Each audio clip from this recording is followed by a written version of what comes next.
Howdy folks, hope you've all had a great weekend. Now forget it, it's Monday and welcome to another episode of Mingles with Jingles. Don't forget next week's Mingles with Jingles will be the Salt Mine Discord server Q&A, which you can attend live on the Sunday. It's 11 a.m. my time, whatever time that is in your time zone. And of course you can always post some questions for me on the server, which I will attempt to get around to answering during the Q&A itself. So, what's been going on this week? I'll tell you something that happened yesterday. Well, not yesterday. It's yesterday as I'm sitting here recording it. Saturday morning. I woke up around about 8:30. And as I was having a stretch thinking, okay, I should probably get up, I felt Akazuki behind me reaching out and putting her paw on my shoulder. Oh. She does this.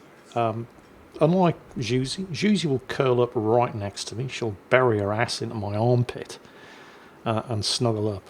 Akazuki likes a little bit of distance, but every now and then she'll reach out and she'll put a paw on me. And I thought, oh, well, that's it. I'm not getting up now. I can't move. Cat owners understand. Those are the rules. So I lay there for about half an hour. And then I heard Akazuki meowing from out in the hallway. So whose paw is... Oh, it must be Juicy. My old ginger lady. The thing is, Juicy never does this. I mean, she will snuggle up, but she's not very touchy. And so the fact that Juicy was doing this is the first time she's ever done it. I thought, oh, well, that's it. I definitely can't move now. So about half an hour goes by.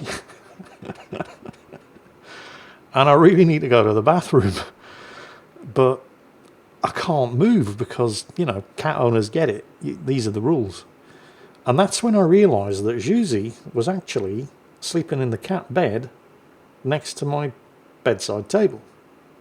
So if Akazuki's out in the corridor and Juicy's in the cat bed down on the floor, who's this?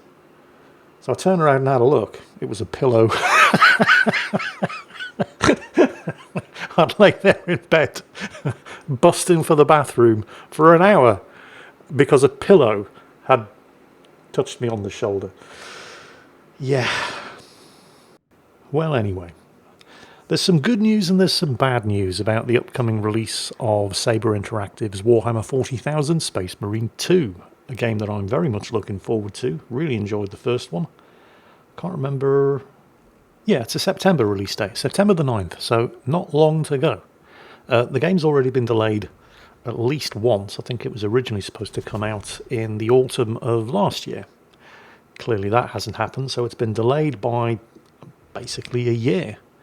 And this is fine. I mean, if they've taken an extra year to work on it, it clearly wasn't ready for release last year.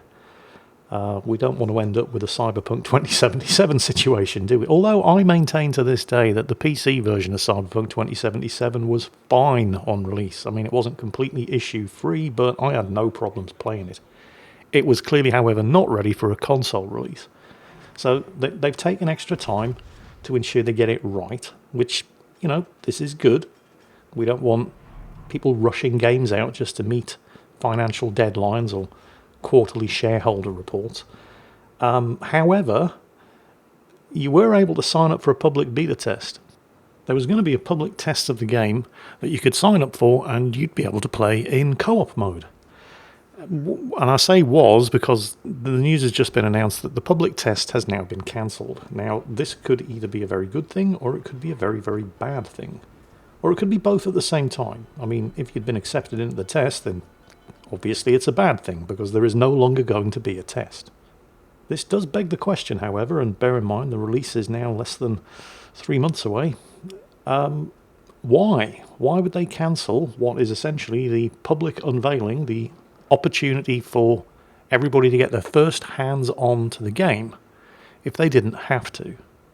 What they're saying is, Space Marine 2 is almost ready. We are now entirely focused on optimization, polish and fixing remaining issues ahead of launch on September 9th. This means we will not run a public online beta as it would take the development teams away from preparing for the full launch, and our priority is to ensure the best possible experience at release. Which I suppose is commendable. Again, we're getting kind of sick and tired of developers releasing half-assed unfinished, buggy shitfests just in order to meet the release date. But it does kind of suggest, and remember, there's barely more than 2 months to go before release, that the game is currently not in a playable state, which is kind of worrying, because it's coming out on September the 9th. The good news is that if you had signed up for the beta test, even though there is no longer going to be a beta test, instead you'll get a limited edition bolt pistol skin credited to your account when the game goes live. And again, I suppose you do have to look on the bright side here. At least Saber Interactive are probably not about to release a buggy, unfinished shitfest on September the 9th, which is the stated reason for why they've cancelled the test, so that they can instead focus on ensuring that everything goes right for release. But it's just a little worrying that we are 2 months and a week away from that release date, and the game isn't in a playable state yet. I guess we'll find out on September the 9th. Meanwhile, in this week's edition of Dumb Shit That Games Executives Have Said, Ubisoft Toronto, because of course it's Ubisoft, although they're not alone, has just confirmed that it's firing 33 employees at its Toronto studio. In fact, it already has. They're gone. They have done this, and I'm not making this up. In fact, I'll read you the quote. Ubisoft Toronto has decided to conduct a targeted realignment. They can't just say we're firing people, can we? No, it's a targeted realignment to ensure it can deliver on its ambitious roadmap, a company representative said in a statement provided to PC Gamer. Unfortunately, this will impact the roles of 33 team members who will be leaving Ubisoft. They then went on to spew out a whole bunch of corporate bullshit about how they're committed to caring for the prospects of the people that they just made unemployed. But here's the important thing. It's difficult to pin down an exact number of how many people actually work at Ubisoft Toronto. Some sources say there's more than 500 people work there, but then go on to say that of the 500 plus employees, a large number of them don't actually work in or, in fact, anywhere near Toronto. Some Ubisoft Toronto employees work in Europe or Asia.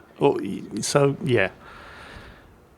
There's at least a couple of hundred people actually physically employed in the Toronto office, and if they've just fired 33 of them, we can probably surmise that they've just gotten rid of well in excess of 10% of their workforce. And the reason for doing this was so that they could meet their ambitious roadmap targets. In what world does it make any kind of sense whatsoever that if you've got a busy schedule ahead of you that's going to require everybody pulling together and working hard to meet those targets, because Ubisoft Toronto, as well as working on the Splinter Cell remake, have also just been brought in to help develop the Prince of Persia Sands of Time remake. If you've got that kind of busy schedule ahead of you, why would you lay off more than 10% of your workforce? Maybe I'm just not sophisticated enough to understand the complexities of getting crunch games developed with more than 10% of your workforce gotten rid of, but I'm detecting more than a hint of bullshit here. Unless, of course, the ambitious roadmap that they're talking about is the planned dividends being paid to their shareholders in the next financial quarter, in which case it's all suddenly starting to make a whole bunch of sense. And Ubisoft aren't alone, of course. They're not even first. And I love the language that they all use to describe how they're destroying people's careers. With Ubisoft, it's a targeted realignment to deliver on their ambitious roadmap. Take-Two Interactive, the publishers of Grand Theft Auto, said that they were rationalising their pipeline, which sounds very rude, to describe how they were getting rid of 5% of their workforce, which accounted to 600 jobs. In May, just a couple of months ago, Square Enix announced a new medium-term business plan, which laid out a strategy to aggressively pursue multi-platform game development, as well as initiatives designed to win over PC users, which represent a growth market. Which sounds fantastic, but when you dig deeper, they revealed that they were going to achieve this by rebuilding overseas business divisions from the ground up and optimize costs at its European and American offices via structural reforms, which is a really, really fancy way of saying firing a few hundred people. So why is this all happening now? I mean, why, over the course of the last 12 months, have more than 16,000 people lost their jobs in the games industry?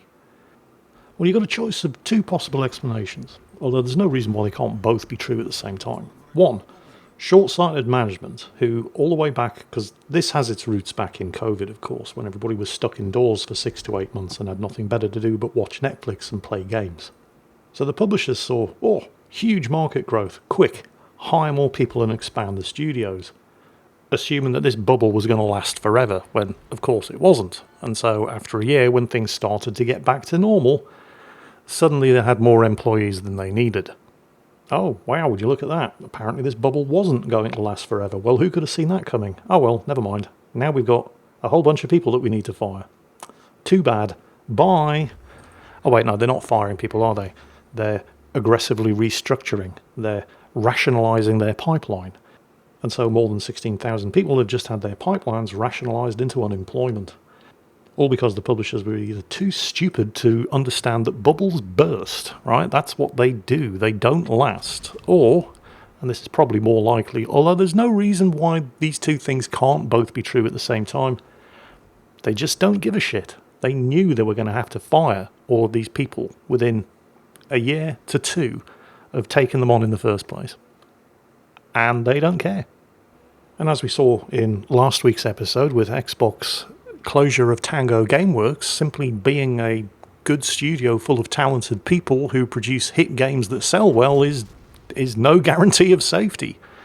Although I think it's more likely that the closure of Tango Gameworks was related to the fact that Microsoft Xbox were pushing their titles out in an effort to prop up the Xbox Game Pass, which has been a bit of a loss leader for them in the last couple of years, which meant that technically Tango Gameworks, even though a lot of people were playing their games, they weren't actually making any money. In fact, they were probably costing Microsoft money. But whose fault was that? It was Microsoft themselves who made the decision to push games like Hi-Fi Rush out on Xbox Game Pass, essentially giving it away for free, rather than actually selling it so the game could turn a profit. You can't then point the finger at Tango Gameworks and say, oh, your last game wasn't profitable, so we're going to close the studio. Yeah, that's your fault. Again, idiot publishers who can't see further ahead than the next quarterly financial report.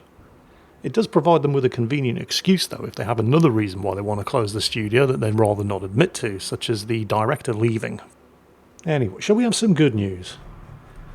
As I'm sure you're probably aware, the Steam Summer Sale is now on.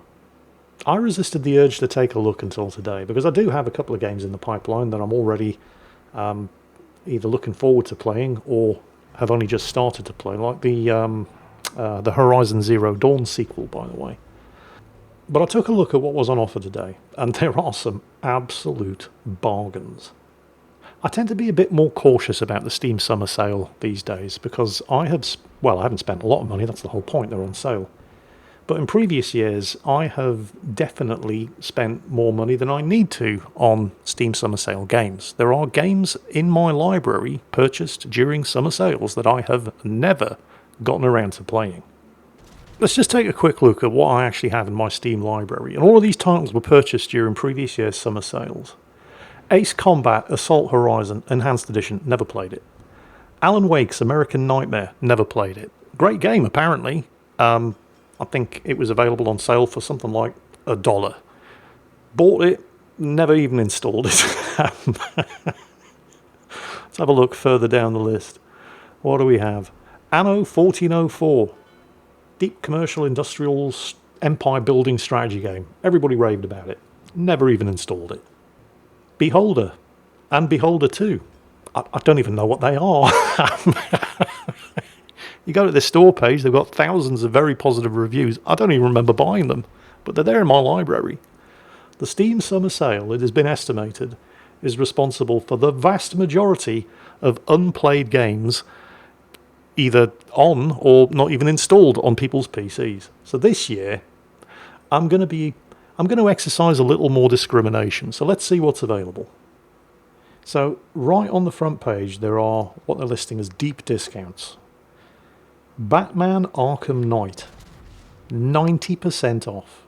I mean, the original listed price, because the game's been around a while. First published in 2015. Wow, it's a 9-year-old game. They grow up so fast, don't they? The thing is, it still looks good. And it's had more than 81,000 very positive reviews. It's tempting, you know. And of course, it's still going strong thanks to the abject failure of Suicide Squad Kill the Justice League. Because, of course, what Rocksteady wanted to do was another Arkham game, because that's what they're good at, right? Single player, great, story driven action games. And the publisher, because it's always the publisher, chasing after that live service dollar, said, no, you have no experience of making live service games, so that's what we want you to do.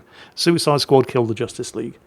And it was a huge failure, which of course the publisher blamed on the developer, because of course they do. Led to the embarrassing statistic that there were more people playing Arkham Knight, a 9-year-old game, more people playing Arkham Knight after the release of Suicide Squad Kill the Justice League than were playing Suicide Squad Kill the Justice League. It's like people had a go of Suicide Squad, thought, this is shit. I'm going to go back and play Arkham Knight instead. So you looked at the concurrent Steam users, yeah, more people playing Arkham Knight than Suicide Squad. And of course, because the publishers are idiots, Warner Brothers, I think it was, they blamed Rocksteady. And that came out with the classic quote, and again, I'm not making this up, again, more dumb shit that games publishers had said, that due to the failure of their live service game, Suicide Squad Kill the Justice League, Warner Brothers were shit-canning all of their single-player games in development in order to focus on live service games. Is there anybody there? Do you understand what you just said? Oh, God. Anyway, what's next on the list? Oh, Battlefield 2042. It's also 90% off, down from $49.99 to just $4.99. And I still think they're overcharging for it. Don't forget, this is the game that was famous for losing 90% of its players within a month of its release. Although, there are more people playing it lately. I don't know what the all-time low player numbers was. It was probably shortly after launch, which is never a good look. But back in March of 2022, the peak monthly players was slightly more than 3,000, which is pretty bad. But in the last 30 days, the peak was slightly more than 24,000, which isn't bad. I suspect the Steam Summer Sale probably has something to do with that, with the number of people suddenly taking an interest in Battlefield 2042. I, however, will not be one of them. Ghost Recon Wildlands also 90% off. You can also... Hang on a minute. Okay, first of all, Ghost Recon Wildlands, actually a good game. Really enjoyed it. And you can play it in 4-player co-op, which is always fun. I think it was probably the last genuinely good open-world game that Ubisoft did. Although, I don't know. I mean, I have a big soft spot for Far Cry 5, but it's leagues better than Far Cry 6. My question here, however, is the price, because it's 90% off. It's a 7-year-old game. Right, remember, Batman Arkham Knight, a 9-year-old game, 90% off in the Steam Summer Sale. They're asking $149 for it. Ghost Recon Wildlands, a 7-year-old game, not that much of a difference, also 90% off in the Steam Summer Sale, and they want $4.19 for it, which means that Ubisoft are still selling a 7-year-old game on Steam for full price. Yeah, I'm done. I'm out of here. I can't be putting up with this game's publisher bullshit anymore.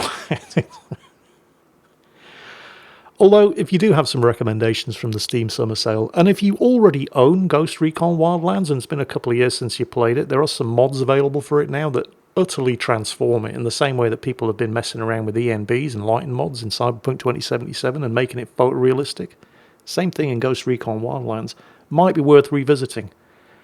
Not worth buying, though, even at 90% off. You've got to teach the publishers a lesson. Anyway, feel free to let us know in the comments if you do have any recommendations, any sane recommendations for titles that are now available at a reasonable discount in the Steam Summer Sale. But that's it for today. I hope you've all enjoyed it, and I hope I've given you something to think about, or something to complain about. And as always, take care, and I'll catch you next time.